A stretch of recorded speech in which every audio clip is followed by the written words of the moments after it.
to Jake Jackets.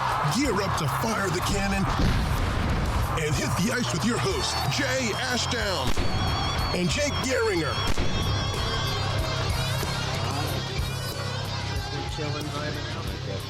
Yeah, I was back home for the game. Good game, right? Yep, I had a lot of fun. Hell yeah. It was nice to more than anything. It was just nice seeing everybody. Oh, of course. Speaking of a lot of fun, it's hockey day, baby! Yeah. Welcome to opening night, ladies and gentlemen. Let's go. I am so stoked. I'm so to finally excited. have hockey back. The only problem I have though is like it's nice to have hockey back, but at the same time, it's like trying to balance between hockey and then MLB School. playoffs. Oh, and MLB. Yeah. Totally true. So yeah. First things first, I want to give a shout out to our buddy Dennis Kelly, the OG. Mm-hmm. Oh, he's the best. Because he made this video, one of his random chats videos, which basically just explained how we all got together as a fan base and just like popping up player fan accounts left and right. Mm. And he gave me and us, like as a collective, because you know he can't go without shouting out the show. Yeah. He He's gave the man us for that. He gave us like 3 shout outs. I know. I love just him for within that. the one video. And you know, guys like Flocker and Jason. I forgot even Jason had the Jack's Generals. Yeah. God, it's That been was like so long such for a him lot. and that, yeah. And Ellie running the Doobie account and all of this stuff. Mm-hmm. Oh, Jamie with Calvert's Cavalry. Mm-hmm. That was such a fun time in the fan base. It was. But now that it's NHL opening night, Columbus doesn't play for another couple of days. Yeah. A couple days out before Arizona comes to town. Yep, Arizona coming to town for opening night, home opener. And we're going to give you all a nice little preview because you voted on it. Yeah. Granted, we only got 7 votes. Not me, the fans. Yes. Fans of the show. And I mean, personally, I wish we got more than 7 votes, but what can you do? We're growing. Yeah. We're trying. It's more than 6. It's more than 6. We did get like 16, 17 on a couple other recent polls that we did, which we'll bring up in this preview show. But yeah, so basically we're going to go through pretty in depth on a Columbus preview and then previewing the rest of the Metropolitan because that's what won out instead of doing everybody. Yeah. And we can go more in depth about the Metropolitan Division, which I actually like, because this is the division we know the most about. Like we could give takes on like the Atlantic and like, you know, the Central and Pacific, but like we're not following those teams as in depth, you know, except for like the Canucks and Coyotes, but that's just a different thing. It's exactly. Like we don't. Sorry to friends like Sarah in the Discord at Sarah Howling. Because she does PR for the Coyotes and stuff. Yeah, like she actually does like press box stuff, which is really cool. She's a really cool Coyotes fan. But no, we're not talking Coyotes. We're not talking Jim Benning as much as we would love to. We're basically just gonna try to go through the Metro and give our thoughts on it, go through in depth on rosters, that whole thing. And then maybe if we've got time near the end, we can do some updates on some of the major like news because like we obviously didn't do the show Saturday because you were at the game, and now some of that is a little bit older, so I'm like maybe it's a little stale. Maybe we could talk. Maybe we could at least talk about Leonard. I don't know. I mean, I feel like we've already talked enough about it. Like, I think, you know, people have seen it. It's almost kind of old news. I think this show should just be preview, because that's what everybody wants, man. I mean, Yeah. this is our opportunity to preview the Metropolitan Division before the season begins and talk about the teams. We talk about the Jackets and then talk about the other 7 teams in the division. This is the Union Blue preview, ladies and gentlemen. Ooh, I like that. Yeah, you like that? I already have that as the title. It just it hits the ear. So boom, yeah. Yeah, I love it. Total chef's kiss. I love it.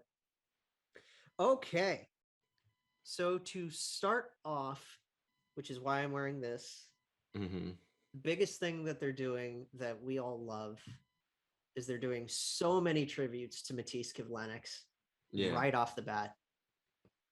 And I'm taking these from both Jeff Svoboda and our friend, Mark Scheig. Mm-hmm.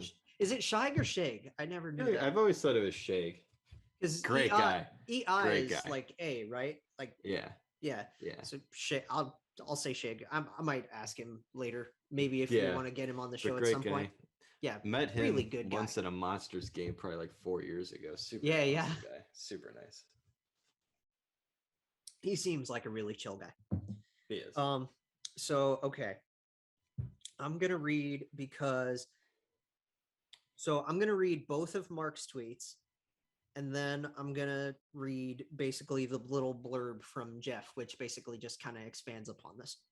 Mm-hmm.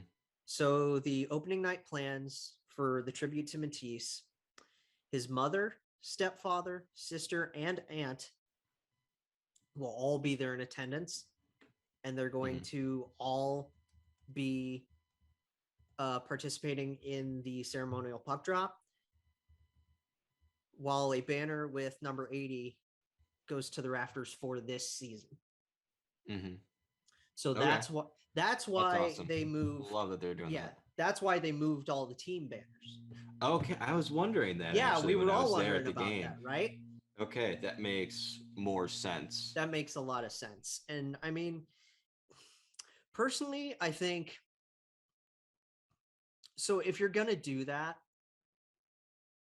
putting it up in the rafters for one season is great, but then you also have to find a way to maybe not retire it, but honor number 80. Yeah.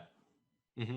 Like there's a way that they could do that with some kind of decoration, something in the arena, I think. Yeah, and obviously I don't think any other goaltender or skater, any player, is going to wear number 80 for Columbus again.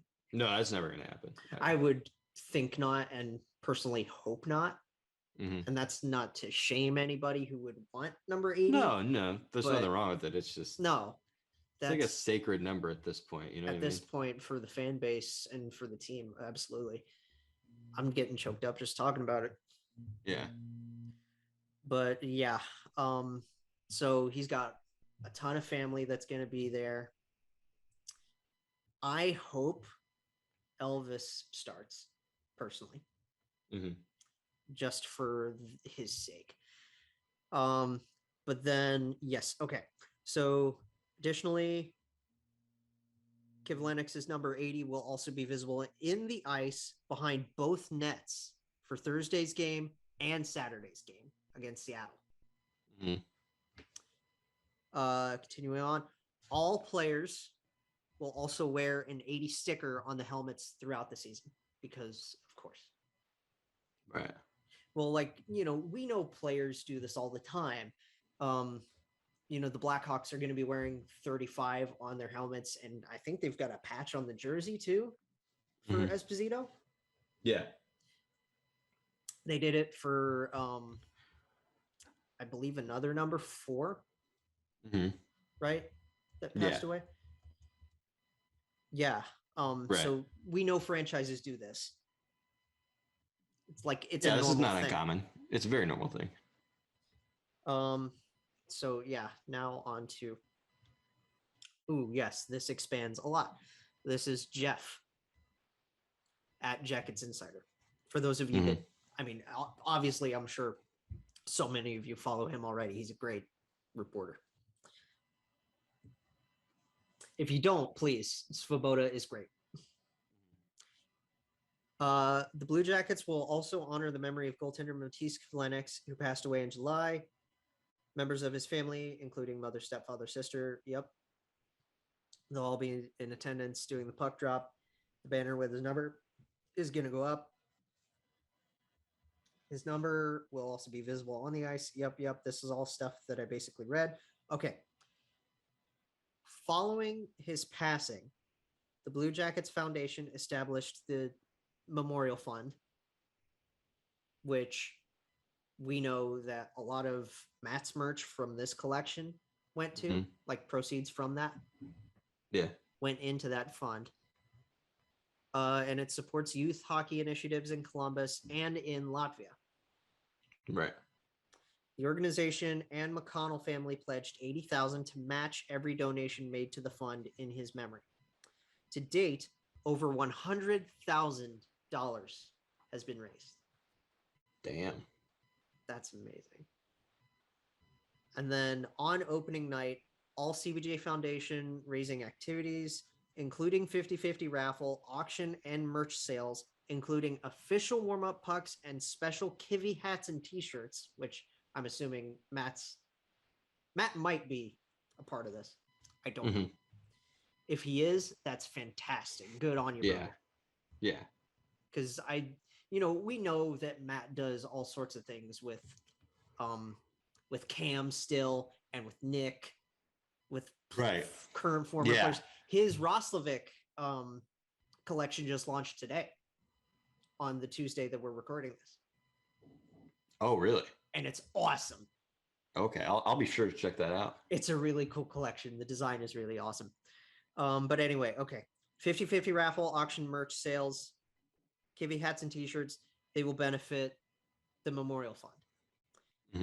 And then you can visit bluejackets.com/Kivy. And I would highly, highly encourage anybody, even if you're not a fan of the Blue Jackets, if you're Canadian, if you're in another American market, this would absolutely mean a lot to us as a fan base, to us as a hockey community, to us as a whole, honestly. Yeah. It's huge. So honestly, it just, Kivy will forever be a part of us. Absolutely. Long time no see from all these guys. We got our 23 man. I'm excited about this 23-man roster. I gotta. A lot of awesome things with it.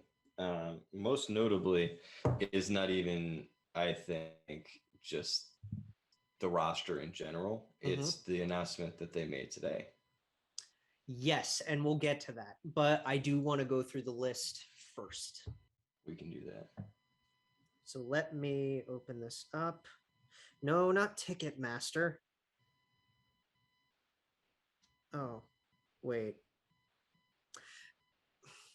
I thought I had it saved somewhere. Because I had the thing. Maybe. Blah, blah, blah. I'm sorry. Bear with me. Sorry.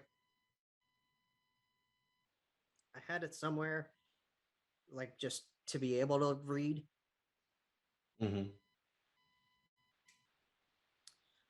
Maybe it's. Do I have it bookmarked? No, I don't. Not on that page. Because I don't know why it takes me to Ticketmaster when it's got the visual of the actual 23 man. Right. You know what? I'm just going to go to their account. I'm just going to go to the Blue Jackets account and look at it because that's the easiest thing to do. Media. Here we go. Yarmo. Other things that are happening that we're going to get to. Come on. Why? Wait. Come on. Stat cap. Nope. I don't know why it's not there. Maybe this one that actually has. No, it didn't. Breaking down the. Oh wait, I'm an idiot. I'm stupid. I have so many actual laptop pages up that I completely just forgot about. Here we go. Okay. Season opening roster. Okay. Forwards. You ready? I am. Sean Corrali, Gustav Nyquist, Gregory Hoffman, Max Domi. Surprise, surprise, ladies. Yeah, saw and him. Gentlemen. Score the goal. Go up 3-1. You look good out there. Max is back. And honestly, we talked about this in the previous show that we knew that he was ahead of schedule. We didn't know he was this ahead of schedule. Yeah. I thought maybe I was literally thinking like, oh my God, this is amazing. He can come back at maybe late November. Yeah, we were thinking more towards the opening in December. Yeah. Nope. He played a preseason game and he scored a goal. Here. He is here, and I am here for it. He's here, and he's beautiful. I mean, he's not the most beautiful. He's a Domi. It's just the expression. It's the expression. It's here, and it's beautiful. He's here, and he's beautiful. Indeed. Max Domi, number 28, Oliver Bjorkstrand. Love my guy. Yep. Patrick Laine, someone that we were hoping for, Cole Sillinger will wear number 34. Who's that remind you of?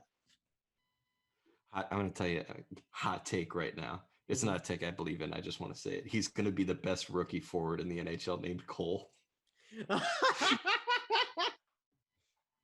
You don't think Caulfield's going to just tear everybody apart? No, Caulfield's definitely going to score 30 goals this year, but I just wanted to say it before this season, just one time. There you go. Because the Sillinger looks good, man. I'm excited about him. You're going to be on Old Takes Exposed here. Oh, God, I wish. I do love that Cole made it. Boone Jenner. Mm-hmm. Boone Jenner. I love saying his name. What's significant about Boone Jenner? Do you want to go through this now? We can just do it right now. It's a quick little footnote more than anything. Quick little footnote. The captaincy has been announced, and it is Boone Jenner.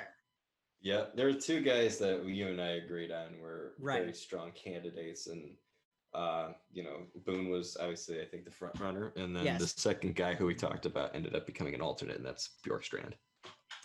And then we did also talk about Zach Werenski, who has an A as well. Yep. Mm-hmm. And then to round out the alternate captain core, Gus Nyquist. Yeah. I like that. He's been around the league for a while. Yeah. I mean, this is a guy who's been in the league, for a decade at least. And he didn't play last year, so it's good to see him wear a letter. It's good to see that he's going to be ready to go. Yeah. For sure. I'm excited. I mean, you think about it, you didn't have Nyquist last year. It's almost like a free agent acquisition if you think about honestly. it. Because you didn't have him at all. And he's going to be an addition to your team this year. Yes. Alexander Texier. Mm-hmm. Eric Robinson. Mm-hmm. Good for Robbie. Yeah. Emil Bemstrom. Good for Bemmer. Bemmer had a hell of a preseason. Hell yeah, he did. He needed to show because his first game was awful. Let's just be frank. Yes. And it was we were kind of questioning oh my God, what is this guy? Yeah. We need to see something from him. And I don't know if someone shot in his ear or anything like that, but he was arguably the best player on the Jackets the rest of the preseason. Yes. Bemmer. And then the other guy that we were both super, super excited about. We put a poll out on this this is the one that got 17 votes. Mm-hmm. I shouldn't say we, I should say I, because I'm the one that tweets the most out of this thing. Hey, I participate. You need to participate more. You know what, though? We're both doing this group project, and I'm getting an A regardless. I'm carrying the load just like a college project. Ugh. Yeah. Jeez. That's the way it should work. No. God. I'm too delirious for this. But yeah, the other guy, and I don't know why I'm saying the other guy, because we've been hype about this guy forever. The Jaeger bomb. Yeah. It's Chinnikov time.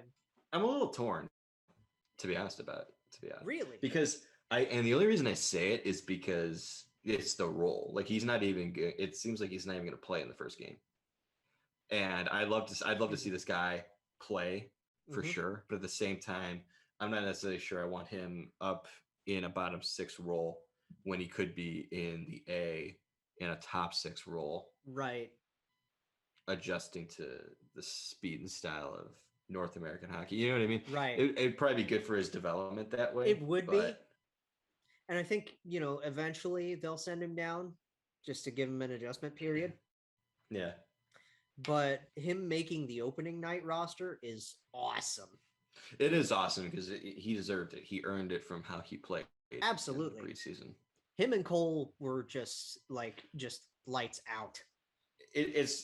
They're noticeable, you know, and being noticeable is usually a good thing. If Especially, you're noticeable in the preseason, it either means, most of the time what it means is you played really well. Sometimes you're noticeable in the preseason if you're really bad. Neither one of them were bad, Oh yeah. So yep. It's rough. By the way, I'm actually now that I know that Oliver's gonna be an alternate, I texted my grandma and I was like, hey, now I know. So now I know she's gonna, now I told her, put an A on the chest of the jersey for Christmas. Oh yeah. Yegor, and then Voracek, because of course. Yeah. 93 is back. And Jack Roslovic is, of course. We'll say. This forward core is very much what we expected. Yeah. I'm very interested. I want to see one specific line from the preseason start opening night. I want to see the line of Voracek, Texier, and Line A. You want Tex to start? Because I thought that they were pretty interesting together. Voracek's going to be with Line A. Of course. There's no way around that. There's no way around that. I like what I saw from Tex. I liked what I saw from Boone because, we talked about this in, I want to say the last show, that, they both came out with quotes saying, very bluntly, they need a defensively minded center. And Boone is perfect for that. Yeah. So really, the Texier idea is interesting. And I want to see him play 2C. Just because that's way less pressure and he needs a way to bounce back with not a whole lot of pressure. That's true. There would be the pressure on him to perform in the first line. But I feel like personally, Jakub Voracek and Patrick Laine would make that job a hell of a lot easier. You know what I mean? Oh yeah, those two were so confident and what was the word? You got one great passer to your right and an incredible shooter on your left. Yeah. And then I'm just trying to think. Didn't you use the word arrogance with Roslovic? Yeah. With Jack, yeah. So I think that's something that the center depth is going to be just fine this year. Especially it's going to be interesting, yeah. They could put Roslovic there. They could put Roslovic there. They could put Max there. Okay, let me tell you right now. I wouldn't mind the idea of Max being with those two because it'd be a fun line, but that would also be your no defense line. Well, no, and that's when you put, the Gavrikov pair out there, right? Yeah, probably. That's who you pair them up you with. Are committed to not playing defense with those three. Speaking of Vlad Gavrikov, he is one of the 7 or 8 that made it. The other few, we have Andrew Peak, Scott Harrington, who's most likely going to be the 7th guy. Zach Attack. Bean. Yep. Just Bean. Bean. What a name. Adam Boakfist. Yeah. Vlad Gavrikov and Dean Kukan. Yeah. Notice who's not on there. Gabe Carlson. Poor Gabe. Oh my God. This poor guy. But no, that's not the guy that I mentioned I was going to mention. Mikko Lehtinen. Mikko Lehtinen was assigned to Cleveland. And he's going to get a shot at some point this year, I'd imagine. Yeah, he refused to report. So now he's on waivers to essentially get bought out. Yeah. So now, as I said in the very delirious voice chat some point earlier today, that I've been in and out of, nobody won the Foligno trade. Why? Is that fair to say? That wasn't the Foligno trade. Was that not the Foligno trade? No, that was just a quick swap. It was Lehtinen for what's his name? Vavalainen. Yeah. Well, okay, so nobody won that trade. Nobody won that trade. Because I guess Toronto's got a backup in the American Hockey League, I guess, but I mean, no, because Vavalainen said, I'm fucking off and I'm going back to Europe. So he didn't even. Okay, so yeah, nobody won that trade. Yeah, nobody won that trade. Shows you how much I pay attention to minor league depth. Well, because I felt bad for Vavalainen going over there because I was like, is he going to get a chance? And no. I mean, he wasn't going to get a chance here, so no. Might as well just try his luck elsewhere. So right. I mean, the trade at the time made sense. I mean, given new opportunity, it's both guys, and it just didn't work. It happens that way sometimes. Defensive depth for a goalie, trying to just bolster. It's one of those trades where, neither team really wins, but it's like you don't really lose either. Yeah, it's an experiment. It didn't work out. It's nothing major. Yeah, it's like one of those projects in school that's like 50 points, but then it's really only like 2% of your grade. Yeah. It's like it's really I didn't have too many 50-point assignments. They were only 2% of my grade though. I don't know. 50 points, whatever, maybe 5. Okay. 5 points. 5 points, 2% of your grade. Yeah. Again, I'm tired as hell. I know. I have to nitpick the extra 0 you put in that number. I was thinking of Robinson, okay? You shouldn't be thinking of Robinson. Who should I be thinking of? The non-existent number 5 on the Columbus Blue Jackets right now. No, because that's for 5th line. Okay, yeah. See, you're selfish. You're not thinking about the fans. See how I turned that against you?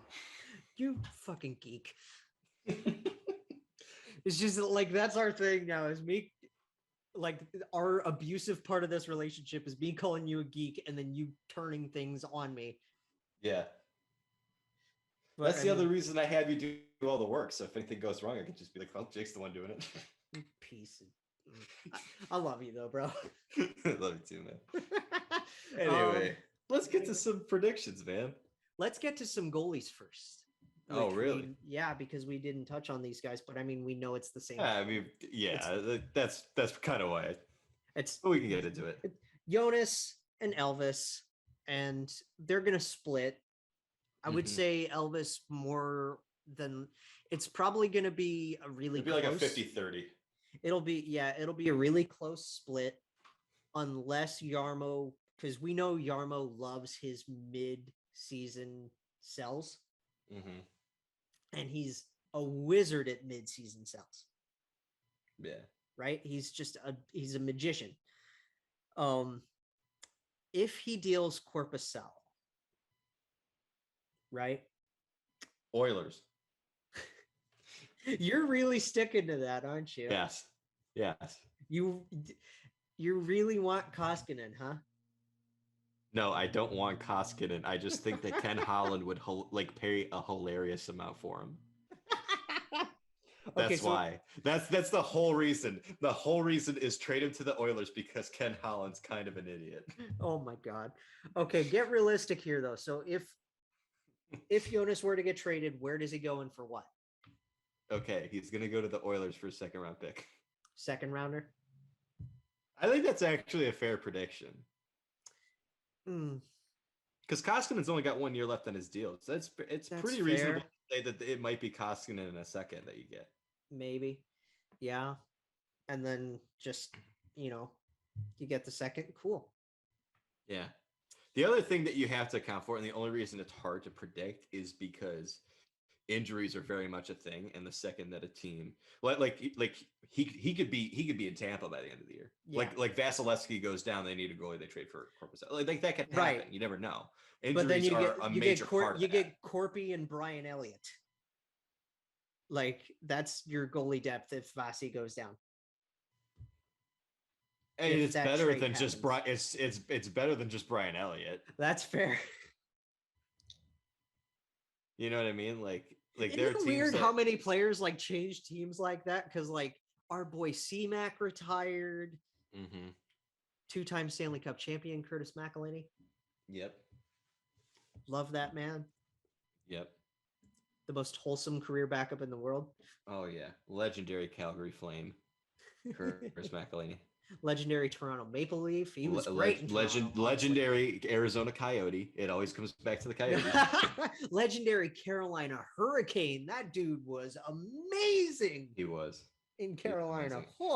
When he had to take over in the playoffs, he was awesome. Oh, he was beautiful. Awesome career, man. I love that guy. But yeah, I mean, like I said, though, the point is any goalie can go down at any point in time. Do you know what I really want to have happen though? What? It would be low-key absolutely hilarious. Mm-hmm. Not in terms of if this guy got hurt. Let's just say, because you never pray for anybody to get hurt. Right. But Sergei Bobrovsky goes down. Oh no. And it's the Panthers. And it's Corpy and Spencer. Could you imagine Sergei's down in Florida? Oh, he's just looking, he's just like this guy again. Oh. God. Don't tell me that the idea of Korpisalo on the Panthers would be a little hilarious. Oh boy. That would be so mean. That would be almost as mean as what was the line that Tampa had that Saturday night? It was Stamkos, Colton, Perry. That was their third line for a preseason game. Yeah. Disgusting. Yeah, it's stupid. Imagine having your third center is Steven Stamkos. Your third center is Ross Colton, but your third left wing is Steven Stamkos. They put him on the wing? They put him on the wing. That was the line. Exactly the way I said it. Yeah. Oh, that's weird. It works. He can do his. Oh yeah, you can play him on the wing if you want, but he can do his Ovechkin thing. He can do his power play thing. It's true. All the time. It's still disgusting. I mean, he's still on the third line regardless. It's what the hell? Third line. And that's in a preseason game. You're looking down the middle. If you're not planning on playing Stamkos at center, you still got Braden Point. You still got Anthony Cirelli. Beside the point, we're getting into the Atlantic. I know. It's crazy. It's frustrating. It's so mean. But yeah, okay. Elvis, Corpy, we know that's going to be the thing. If a trade happens, is going to be here past this year. Elvis might not be. Yeah, Elvis is the man. And God, I just want to meet this guy and give him a hug. Me too. He's a wholesome guy. You know what I mean? And honestly, the Front Street entrance with Elvis right in the middle, right? It's just, you gotta love it. Oh, I love it. And then you go to the back entrance where Corpy's way on the right. Yeah. And then, I mean, we already made this joke, but that was a whole prediction by Jordan and Kyle and Morin and all of those guys at the Artillery. Right? Mm-hmm. Just is Corpy the backup? What? But yeah, that is Columbus's opening night roster. Yeah. Where do you think they go? I think that personally, it's going to be 7 or 8. Like just with the depth that everybody's in the Metro has. In the division? Yes. Yes. Yeah. Here's the thing, and this is like one of the nice things about being kind of a rebuilding team is, and not even a rebuilding team, because like more you of a said, retool than anything. Yeah, like you said, we think that this is going to be maybe 3 to 4 max. Yeah. Right. So like it's more of a retool than anything, in my opinion. The problem is like you say like when you hear like, oh, they might finish 7th or 8th in the division, you're like, oh, that's tough. But like, yeah, it's different. It's the Metro Division. It's the Metropolitan Division. It's always literally in the Metropolitan. Any team can do the thing. Yes. Like Penguins, Flyers, Rangers, Islanders, Hurricanes, Devils, Blue Jackets, Capitals, and Capitals. It's disgusting. You've got the Penguins and Capitals have been dominant for over the last decade. The Hurricanes are surging. Are up and coming. The Hurricanes are really freaking good. The Islanders are coming off back-to-back years, which they got the Eastern Conference Final. Yeah. The Rangers, I mean, they got Panarin and a bunch. They made a bunch of different moves. Their retool is going great.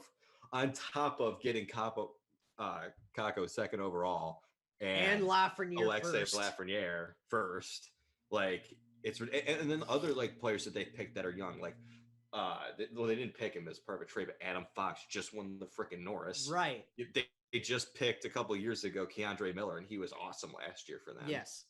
Well, we're not going to go in depth on the Rangers yet. Right. I'm just saying, like it's crazy. You look at all these teams, it's like any one of these teams, except for really the Devils or the Jackets, could win the division this year.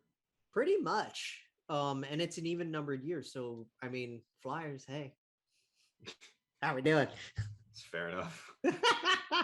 Okay. So I have 2 tabs open for the Hurricanes because this one article just has their forwards. So I had to go to the cap friendly page for their defense and goalies and stuff. Yeah.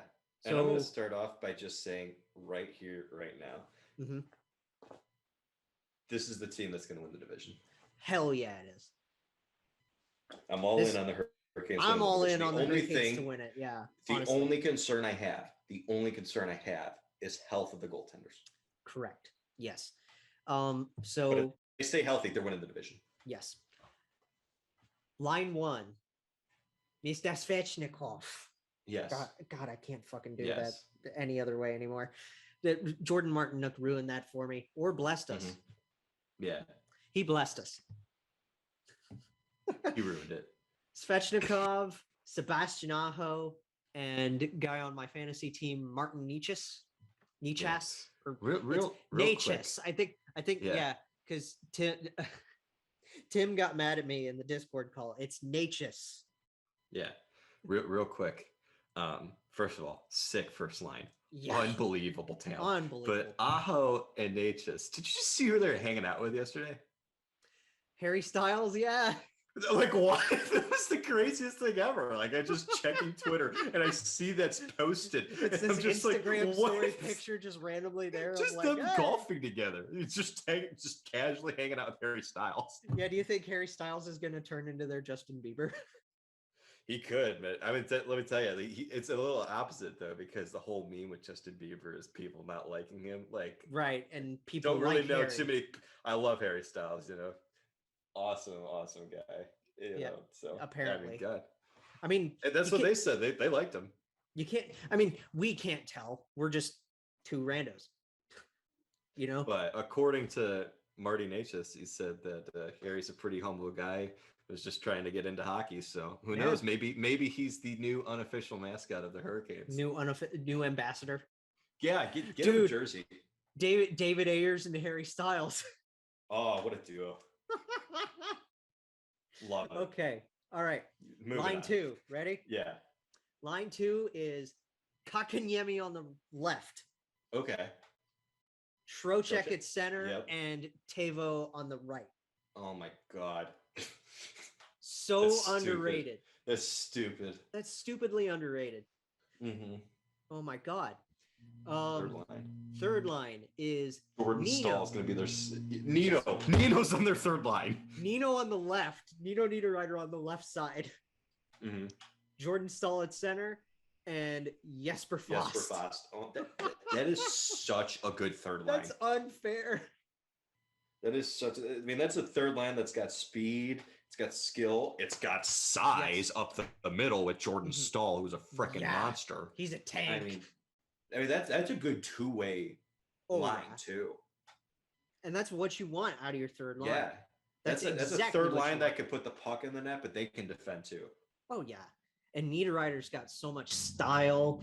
Yeah, Jesper lives up to his last name. Mm-hmm. Right. And then Stahl is just an amazing two-way center. Stahl is just a Stahl. I'm going to be stupid and punny here, but he's a stalwart, if you will. I know. I had to. Anyway, guys, thanks. I hope for you enjoyed the show. Yeah. Okay, line 4. There's a vacancy that has some options on the left. And we'll talk about it. Derek Stepan at center. Yeah. And Martinook on the right. Yeah.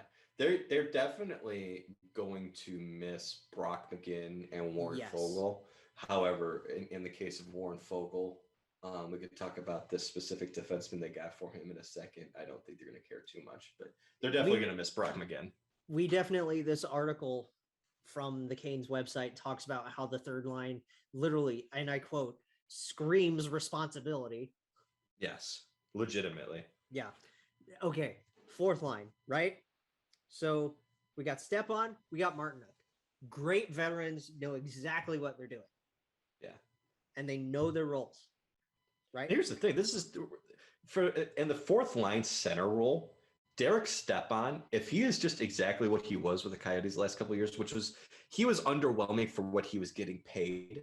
But in a fourth line role where he's making like league min, if he's just exactly what that player is, that's already slam dunk as it is. If he bounces back to the player he once was, that's a disgusting contract. Especially even if he just juices up from his Arizona days. Like, come on. Yeah. Unbelievable. It's crazy. Okay, so this left wing spot. There are 3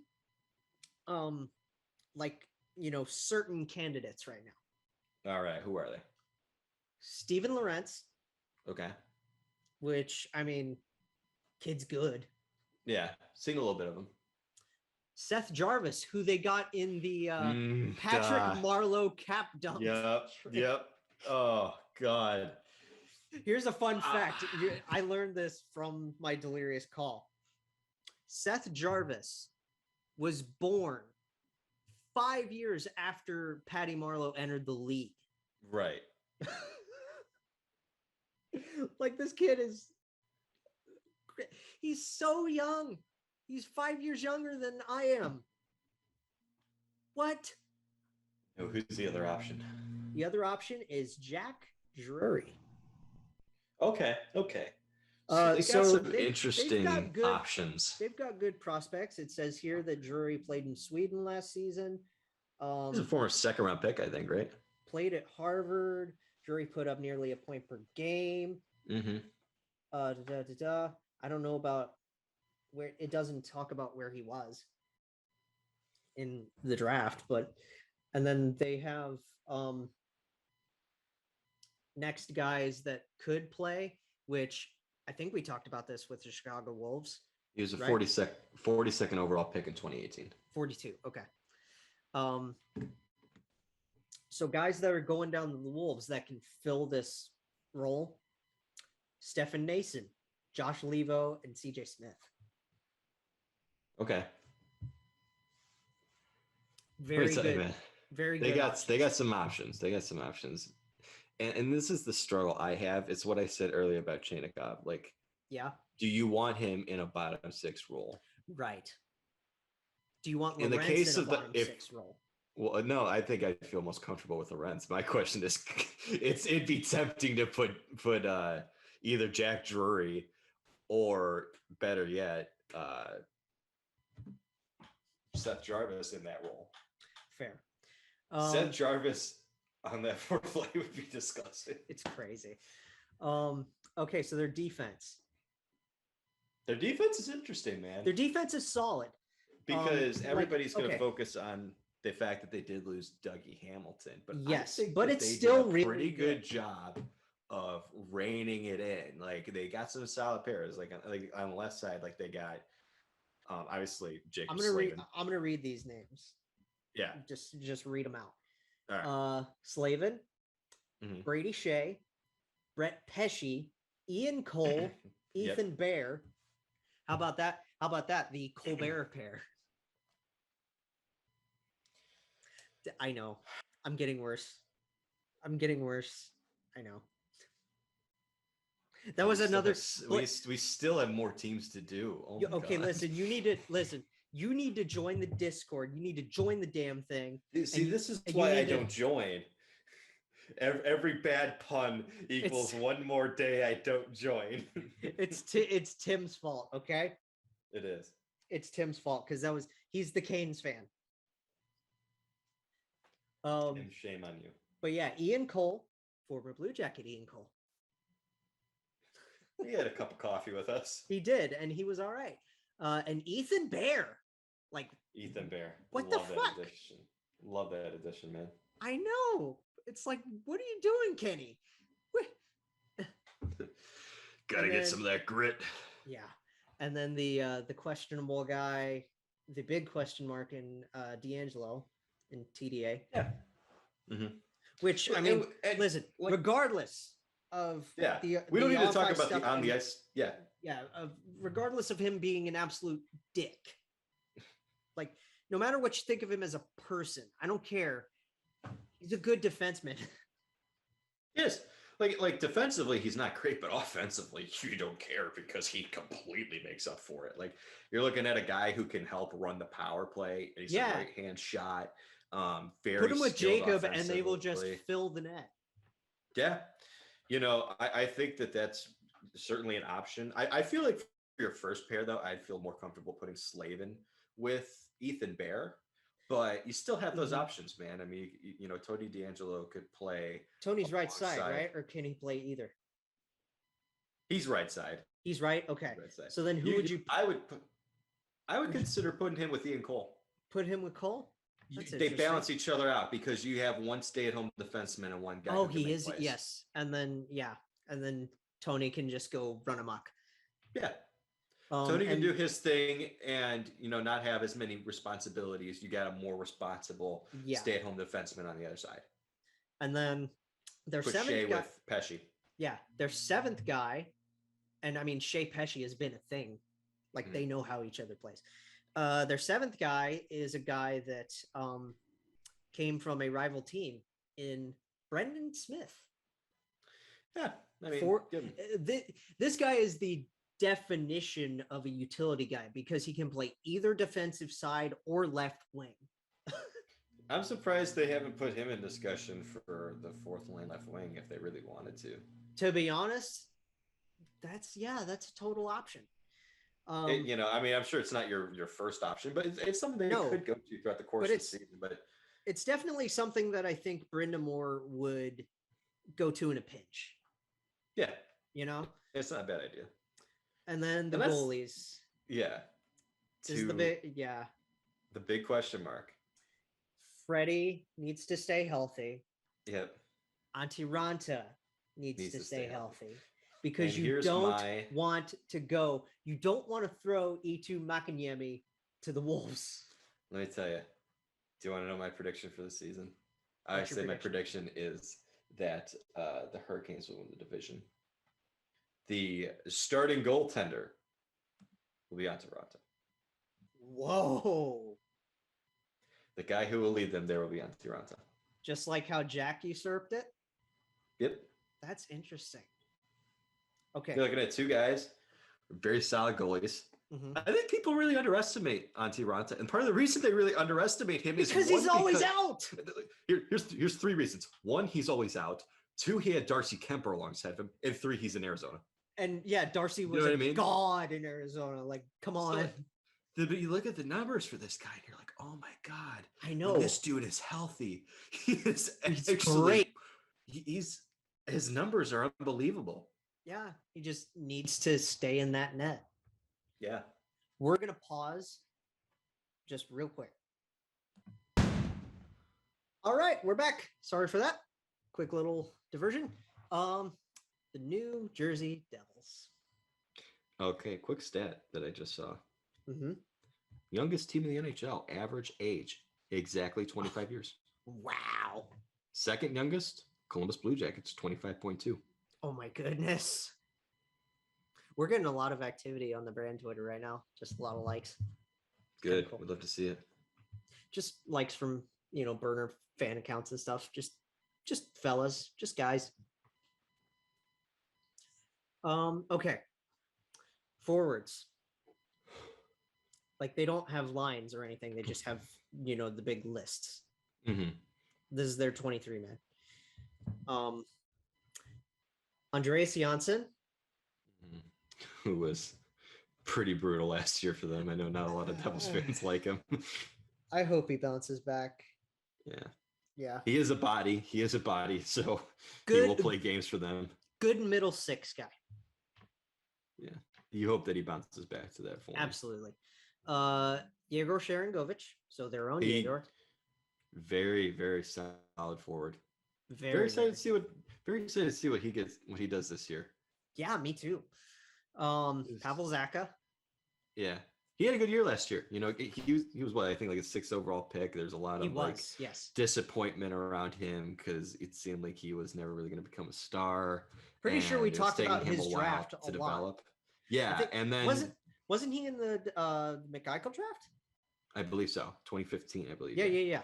And obviously, like when you get a guy 6 overall, they don't always turn out to be stars. Well, no, it's very hit or miss. You do hope that they become that, though. Well, yeah, I don't think he's ever going to become that. You always he hope really top came 10, into his own. Yeah, he was very solid last year. Very good. I think a lot of Devils fans have to be excited about that.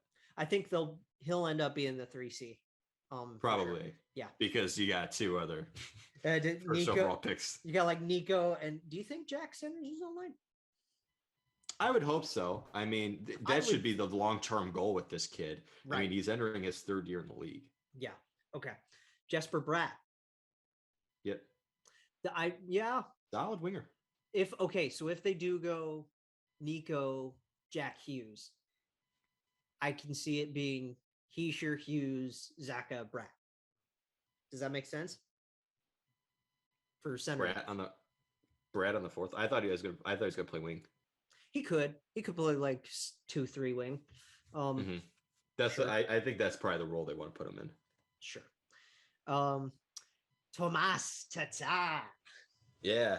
There's another guy that you just you can't help but say his name without doing a meme. You got to put that extra flavor in there for him. Tatar. Get some Tatar sauce. Oh, now it's your turn. Okay. You know what? Yeah, that's what you get. That's what you get. That's what you get. This game. I like that. Yeah, exactly. Yeah. Cheeky fucker. Yeah. Ooh, yeah, that's what you get. Some athletic real quick. I'm just seeing what's going on here. Oh, never mind. It's the Houston Cheaters. Anyway. Nico Hischier, of course. The captain. Yep. He's going to take a huge step. This team is so young that it's just, man, and they're all growing together, Yeah. It seems like, I think if you're a Devils fan, it seems like a slow process that's been frustrating. Especially this forward core is extremely young because the defense, when we get to the defense, is going to have to carry the leadership load, right? Mm-hmm. Yeah, it's going to have to be a very defensive minded team. The problem is they don't have a lot of defensive minded defensemen. Right. Dawson Mercer made it. Interesting. I like that for him. Good for him. I mean, look, I mean, this is the one thing that the Devils and Blue Jackets can do. They're very young teams. They don't have those expectations. Right. Kids play. See what let the kids play. Isn't that the MLB fucking yeah the thing that Trout is slogan, like doing? The slogan that Trout's like doing ads for. Yeah. Freddie the Goat. Freddie Gauthier. Yeah. Good depth. He's who I imagine would probably be the fourth line center. Yeah. He would definitely be, well, he's always been a fringe guy, especially in Toronto's system. Yeah. And then didn't he get some time in Arizona? It always comes back to Arizona. I don't know. There's your shout out, Sarah. There's your Coyote shout out, Sarah. Freddie the Goat. Sarah, if you're listening to this show and you're actually complaining about us not talking about the Coyotes enough, you're not watching the same show that we do. She was in the call a lot overnight, so that was fun. Watch the first 14, 15 episodes. You'll understand. Yes, exactly. And she knows this just as well as we do. It's all Oliver's fault. Yeah. But yeah, good on Freddie the Goat, man. I'm not even gonna lie. I had no clue he was with the Devils. I think he signed a PTO and then he got the deal. That's good. Good for him. Yeah. Marian Studenic. Yeah. Or Studenic. I don't know if he's like Czech. Probably Studenic. I think he's Czech. Studenic. Yeah. Yeah. Good for him. I know he's Czech. I don't know enough about him though to actually provide any info. He is a player. That's what I can provide. He's a body. This next guy puzzles me a lot. Let's see. Jimmy Vesey. Yeah, Jimmy Vesey has been. I didn't watch All or Nothing yet, which I mean, they say even if you're not a Leafs fan, if you're just a hockey fan, watch the Amazon series, right? Mm-hmm. And the whole thing, spoilers, I guess, about like Dubas's conversation on cutting Vesey wasn't pleasant. Like it just was not great. This is a guy. It was a messy breakup. He's very interesting because he was a really good college player. So highly touted by everybody. Highly touted. He had the whole situation where he didn't sign with Nashville, and they traded his rights to Buffalo. He didn't sign with Buffalo. They finally signed with the Rangers, and he was. And then he ended up on Buffalo anyway. And then he ended up on Buffalo anyway, and he didn't really do much. And then he signed a 1-year deal with Toronto. He ended up getting waived. It just, he's a body at this point in his career. He's disappointed. I'm not going to lie. There's the talent's there. Yeah, and we know it's there. We've seen it. Especially because we saw it with the Rangers. We just haven't seen it anywhere else. We saw it in Toronto a little bit because he was great with Travis Boyd.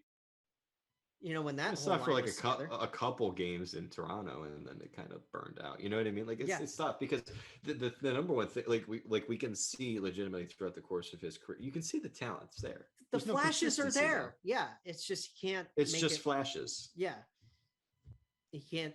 Yeah, we always come back to consistency in this sport, right? Yeah, and it's just he's not. It's hard to build a 15-year career off of flashes. Right. Yeah. Michael Mccloud. I like Michael Mccloud a lot. His brother played for Canisius. Oh, did he? Yeah. So that's my connection to Michael Mccloud. Cool. Jani Kuokanin, who is a beast. Yep. He's very underrated. Like that whole, what was it? It was Sharangovich, Kuokanin, and I don't know. Heischer was there for a while. Hughes was there for a while. I think it was Yegor, Jesper, and Kuokanin was the mainstay line. Right? I like Kuokanin a lot. I mean, if you're a Devils fan and you want to smile, I mean, think about it. You got that guy. You traded Sammy Vatanen for that guy. Yeah. And they didn't even really get to use him. So, talking about a slam dunk deal, man. I mean, that was pretty. And then I'm pretty sure they signed Sammy Vatanen again last year. Yeah, they did. Talk about return on investment. Oh, yeah. And then obviously Jack Hughes, first overall pick in 2019. You got Heischer, you got Hughes. Those are the two you really, really want to focus on. Yeah, of course. Those are the guys. This rebuild center around those guys. Yeah. So you hope that those guys will take that next step as you continue to develop as a team. It's very similar to like what we've, what a lot of people have had, us included, with the Edmonton conversation, where it's like, where Connor and Leon need to drive their own lines. Heischer and Hughes need to drive their own lines. Yeah, I think more so with the Devils than anything. And I think with the Oilers, if we've seen like the last couple of years, there are a couple of times that Connor got hurt, McDavid, or like when Connor got hurt, Leon would drive his own line, and Leon was just as productive. Like, Leon legitimately, like, how Evgeny Malkin does super well somehow when Sid's gone and he steps up huge. The same thing with Leon. Mm-hmm. It's like sometimes you have these talents, like you split them up, let them you spread the wealth a little bit. You put these guys together on the power play, let them cook on the power play, but on their lines 5-on-5, split them up. Yeah, exactly. You need to like come at people in waves, right? Mm-hmm. Okay, we're gonna hit the defenseman now. Colton White, who he's a body, I guess he's a rookie. I don't know. No idea. Another guy, no idea. Mason Giertsen. He is also a player. Sure. Yeah. Christian Jaros. That's a name. He's also a player. He's a player, but with a name that we recognize. Yes, he's a name that we recognize. All right, we're getting a little better here. Yeah, I still remember when Jaros was playing in Ottawa, and he it was like the slew foot play with Brendan Lemieux, and they both went down, and Lemieux lost a bunch of teeth. Like, yuck. Yeah. Always good when your notable play is a slew foot. Ugh, yeah. The big guy, Dougie. I love that. We just went from two guys we don't know, and Christian Jaros. Dougie Hamilton. Yeah. I love that. No, yeah, that probably one of the best off-season moves in the NHL. Absolutely. He's going to be totally anchoring their defense for a long time. He's an awesome defenseman.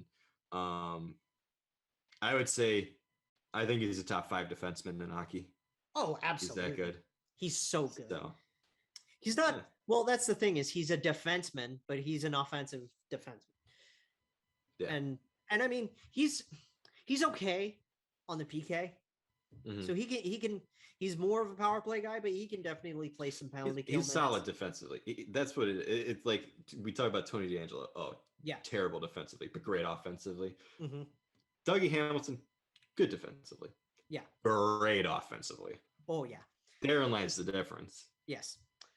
A guy that they got in a trade with the Caps, I believe, Jonas Siegenthaler.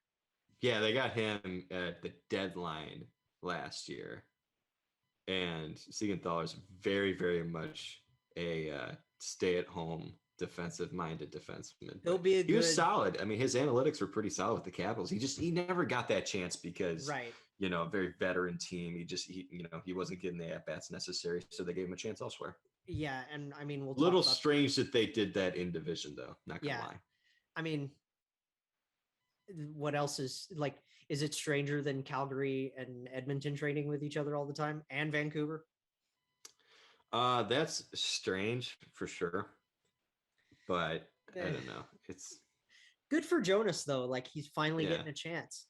He'll play. I would say he would play good second, third pairing minutes. They'll probably start him out on the third pair and see if they want to bump him up. Yeah. Another big acquisition they got in Ryan Graves. Yeah, Graves was probably the second pair. Murray went the other way, didn't he? Our old pal Ryan Murray. No, Ryan Murray was just a 1-year deal with Colorado. Oh. It was just a cap dump, I think. Like, maybe not a cap dump, but like second round pick, I think, for Ryan Graves. Something like that. I don't know. But is it safe to say that he needed a change of scenery? Like, I don't know if this is he didn't need a change of scenery. What happened was because it was Colorado. They didn't want to lose him in the expansion draft. Oh, that's what it was. Yes. Okay. So they wanted to get something out of it. So it was Mikhail Maltsev and a second round pick, number 61 overall for Ryan Graves. Yeah. Okay. Which think about it, 61 overall. That's basically it's almost a third round pick. So it's really not. It's pretty safe. It's a pretty safe bet. You get someone who can help out on your second pairing, and I think he's a pretty solid defenseman. And then our guy PK. Yeah, this is where you just have to be brutally honest. And I say our guy because you can't help but love. You can't help but root for the guy. Yeah. I love him. He's the best. He's one of the best top 5 personality in the sport. Yeah. It's top 5 people. Great yes, person. Absolutely. Like we talked about it when we talked about Jimmy passing away and PK doing the whole thing in Dartmouth, doing the big rally on the street, right? Mm-hmm. Like he's just, you can't help but root for a guy like PK. Mm-hmm. And even though his production is dipping because he's getting older and all of this stuff, he's got the swagger, he's got the determination. He can do this thing. He can still play, and he can still play well. Mm-hmm. So yeah, he's got the ability. It's honestly for him, it's just his offensive game is always going to be there. His shot is great. He's good passer, and he can skate like the wind. He can, yeah. He just needs to find that defensive ability. He needs to get that back. He needs to get his defensive swagger back. Exactly. And when you play, and here's the thing, you'll find this often, coaches say this all the time, when you play good defense and you're just making the right plays and you're not focusing too much on, coaches make the right plays. That is make the right plays.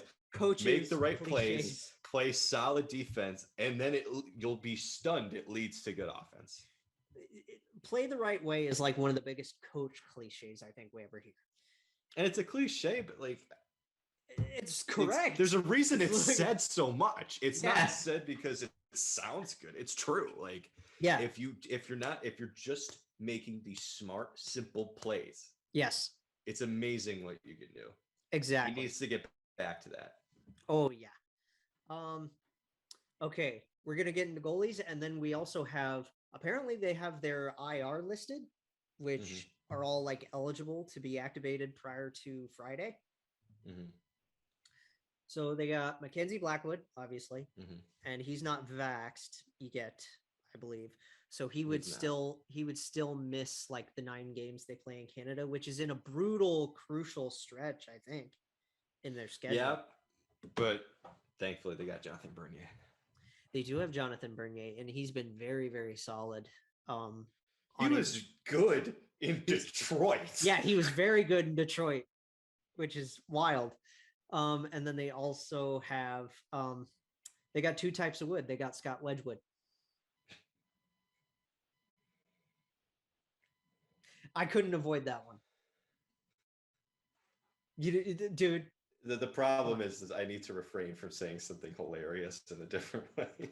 Oh, you're going to go that way. No, I'm not. I just said I wasn't going to. That's the thing. Insinuating that I was. We curse on this show, obviously, but we try not to be too crass at times. We try to make this as professional as we can. Yeah, I know. That's why I didn't say anything. And there we go. See, wasn't that amazing of me not to say? I'm so proud of myself. Okay, maybe we should stop bringing it up. Injured reserve, eligible to be activated prior to Friday. Tice Thompson, younger brother of Tage. Yep. Ty Smith, I didn't know he was out. Oh, interesting. I didn't even know. There are 3 guys here that are regulars that I did not know that were out. Ty Smith, Damon Severson. Mm-hmm. I didn't know. Yeah. And Miles Wood, another, well, why? I did. Okay. I do really like Miles Wood. He's a very, very good player. Yes. He once they traded Blake Coleman, he replaced Blake Coleman. Yeah, absolutely. Miles Wood was the asshole that Blake Coleman was. He was a very skilled asshole. He's right? just skilled asshole, two-way game, like Yeah. very speedy. There's a lot to like with Miles Wood. Yeah. The Long Islanders. All right. Who are getting Let's go speed round on these. Who are getting a new arena, which is fun. Yeah. It's going to be hard to read because the text is orange. So bear with me, and we're going to try to speed through this. Okay, forwards. Right. Well, actually, no. I think this is all. Never mind. Yeah, they split it forwards, defense, goalies. Okay. Josh Bailey. Yes. Good. These are all normal guys. Josh Bailey, Matthew Barzal, Anthony Beauvillier. Yep. Kiefer Bellows. Yep. Hey. Casey Cizikas. Fresh on his new deal. Yep. Cal Clutterbuck. Yep. I'm sorry if you can't see me in the camera too much. Like if I'm leaning forward too much. You're fine. Michael Del Cole is listed, but he cleared waivers. Yeah, okay. He cleared. But I mean, he's listed here. Because this is just from like the official websites, right? Right. Ross Johnston, new guy, I guess. No, he's their enforcer. He's been there a couple of years. Oh, enforcer. Never heard of him. That's why. Yeah. Well, there's a reason, because he doesn't really play. Yeah.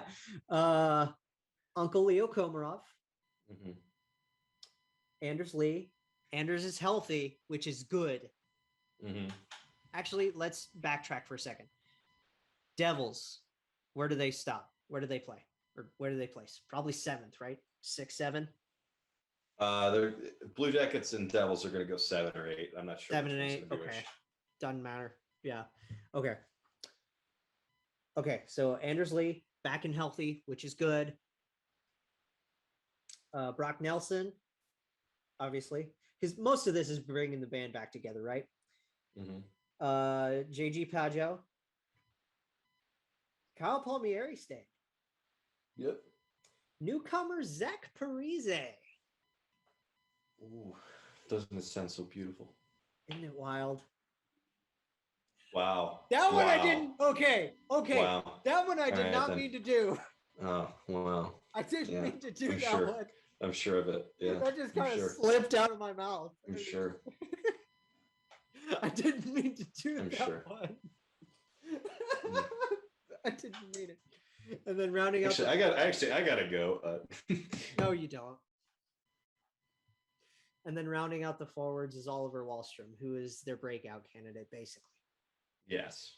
I want to see a good year from Wahlstrom. Defense. Does this name sound... Let me tell you, that's a solid forward group. I wonder how good their defense is. Yeah, right? Okay, ready for this? Yes. Does this name sound familiar? Sebastian Aho. Yes. It's so weird. He's a fringe guy, but he was born in 1996, so I guess he's older. Well, it's weird because like one of them is Swedish, this guy, and then one of them's Finnish. Yep. Like what the hell? Johnny Boychuk is. But he's IR, isn't he? I think so. I mean, he's listed, but he's LTIR, I think.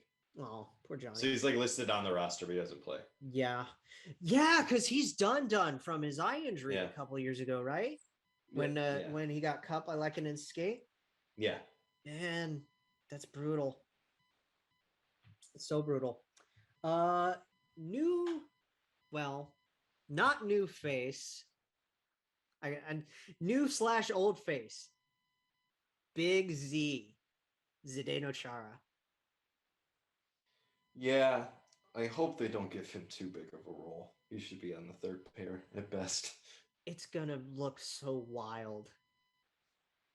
Like, I know I keep using wild, but it's gonna look absolutely. Well, you can't because you didn't play for Minnesota, so I can't yell at you. It's gonna look crazy. It's gonna look just bananas. Just what, like, seriously, he started his career there the year that I was born. And And I finally get to see him play on the island somehow, right? Right. By some magical circumstance. Noah Dobson. Mhm. He's another breakout guy. Yeah, breakout I was candidate. about to say that. Yeah. Andy Green's coming back. Mm-hmm. God, didn't we talk about a Green Chara pairing? Yeah, because that'd be hilarious. Thomas Hickey. I think he got sent down. Or at least he got waived, but he cleared. Mm-hmm. But I mean, it's good to see that Thomas Hickey is like, still there. Yeah, let's get into the real meat and potatoes of this defense. Scott Mayfield. Here we go. Good guy, and I'm really looking forward to seeing him go. And then our favorite dudes ever. Oh my God, the perfect defensive pairing. Perfect pairing. You can't even make a defensive pairing with better names. Exactly. Adam Pelech, Ryan Pulock. Wait a minute. It's the best defensive pairing in hockey. Dude, they're the exact same age. Yes. Pelech is literally just a couple months older than Pulock. They were literally born to play together. They were born to play together. It's like, mwah. Is that our second chef's kiss of this show? Mm. And Well, then God, if there wasn't so many chef's kiss, like, it's not our fault. Yeah. And then the goalies. This is interesting because they're running it back with Sorokin and Varlamov. Varley, who I have on my fantasy team as my third goalie. I got him like 58th. I like this tandem a lot. Like, I mean, you see Tandem's the consistency of Varlamov with the potential in Sorokin. I think Sorokin's gonna be really good. Varley's going to be out for a while because he's on injured reserve. I don't know exactly how far out he's going to be. So it's going to be Sorokin starting. And then they called up Jacob Skarek. Okay. He's a young kid. 99 chance. 99 kid. Good guy. I think it's really it's tough to say because they're definitely finishing top 4. Here's my thing, and the reason I'm not choosing them to win the division is because they're not built for the regular season. They're going to win regular season games. They're going to make the playoffs. Yeah, they're built for the playoffs, though. They don't care if they're first, second, third, fourth, or even fifth as a second wild card. They don't care. But you also we get to the playoffs, and then we take over. That's when they shine, and that's why Barry Trotz, and because we have to mention Barry Trotz. Yes, we've got to mention Barry in his system because it's been perfect for the Islanders. Ever since he went there, it's been absolutely just it works. It works perfectly. Like there's so many coaches. It's great when you can be a good coach and have a system and it just works with the players. When you work your system around your talent, that's when you're a great coach. That's what Barry Trotz does. There's a lot of guys who already fit a system, but I mean, he molds his system to the strengths that his team has. And there is a reason, since he has gone to the Islanders, there's a reason that Adam Pelech went from like a fringe third pairing defenseman into one of the best defensemen in the league. Yeah. That doesn't just happen. Yeah, exactly. That's on Pelech for buying in, and it's on Trotz for it's on the forwards for buying in because they buy in so well. That forward group just does so well defensively. It's like all up and down. Like we know guys like Cizikas and Clutterbuck and Komarov, their bottom 6 is going to chip in, but when your top 6 chips in the way they do, like we know Barzal is flashy as hell. We know Bavilla is flashy as hell, but they're the top 6 chips in defensively, and the bottom 6 chips in offensively. It's a complete the perfect balance. It's balanced the way all things should be. Yeah. That's the New York Islanders. Exactly. So my prediction is I'm going to say 3. Yeah. I already held it up. So you were both of us going with 3rd. Because I'm looking at websites. Oh, okay. Yeah. So I can't see 3 up. Yeah. I had the 3 up because I think that that's just a fit. It's I think they're finishing third. Because I mean they're going to get in and they're going to wreak havoc. Mhm. They're going to go to the conference final again. Yes. Book that right now. Yeah. Okay. Rangers. Yep. These guys have a fun roster. And They like it. do. They're a very interesting roster. And the most significant change this offseason, I don't even think was with the roster. Honestly, yeah, it was with management, and it's wild. Well, I think crazy. with Gerard Gallant. With Gerard, yes, absolutely. That's part of the reason I think this team's a playoff team. You get David Quinn out of there, which I mean, I had no problems with David Quinn, like personally, but it's just like he's not a guy that he doesn't sound like the kind of notable coach that you need, right? Let me tell you right now. I'm just going to make my prediction ahead of schedule. 2. Whoa! Yeah. So I have Carolina, New York Rangers, New York Islanders, and I don't know, Penguins and Capitals are going to be fine. They're going to be battling for that 4-5 spot. Yeah. Flyers too. I mean, there's going to be those Flyers are absolutely in that mix. But yeah, Rangers we'll get to them next. But we got to get through the rags. The rags that have become riches. Okay. That one's a good one. You got to give me props for that one. That one was clever. It made me want to cry. That one was clever. You got to give me props. Okay, forwards. Sammy Blais, who they got for Pavel Buchnevich. Yeah. Which I still don't understand that trade. Yeah, I didn't really understand it either. So kind of an underwhelming start on this list. At least I can read these names because they're blue. Philip Hedl. I like Hedl a lot. Hedl had a good preseason. He's definitely become way more noticeable since he's been playing with like Capo. You know? Capo, he had a really, really good preseason too. He looked. Yeah. You know, I talked about with Rostov, like arrogance with the puck. We're starting to see that a little bit more with please, can we? Oh. Julien Gauthier. Good bottom guy. Solid bottom 6 guy at this point in his career, but I think he could have the opportunity to be a middle 6 guy. Yeah. Mr. Moneybags, Barclay Goodrow. Yeah. Not a fan of the contract at all. Not a fan of the contract? I am a fan of the player, though. Yes, I love Barclay Goodrow. I've loved him ever since he was a friggin' shark. Yeah. Like in that 2019 playoff run when they got to the conference final. Yeah. And lost to St. Louis. He was awesome in those playoffs. He was great. Dryden Hunt made it. Good on him. Depth. Yeah, good depth. Capo.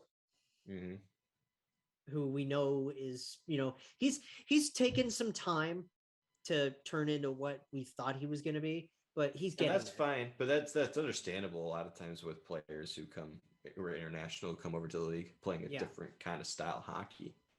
Not everybody can be Kirill Kaprizov. Yeah. Exactly right. But yeah, Capo Caco, we know what he can do, and he's definitely going to do more of that this year. Chris Kreider, an alternate captain. They haven't named a captain this year, which is weird to me. I'm surprised at that, to be honest. I thought Kreider was going to be the next captain. Same. And I think if they do one next year, it's probably going to be Kreider because we already know that Bread doesn't want to. Yeah. Which is weird to me. It's going to be either Kreider or Zibanejad. Oh, yeah. So we got Chris. We got Alexi Lafoniere, who, again, is going to take another step. We know this. He's going to take a big step this year. I think it's underrated how it's not talked about enough how people talk. It is so hard for a rookie already adjusting to the National Hockey League the way he has to at that young of an age. When you have to do it without a training camp in the middle of a pandemic, right? It's harder. Yeah, exactly. Nobody talks about that anymore because we're kind of through that. But like, that was hard.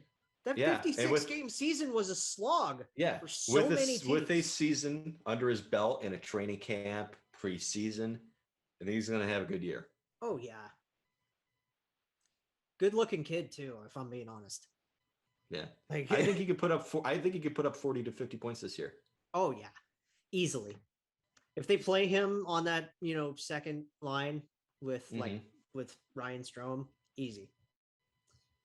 Breadman, obviously, gonna be the breadman. We know what he can do.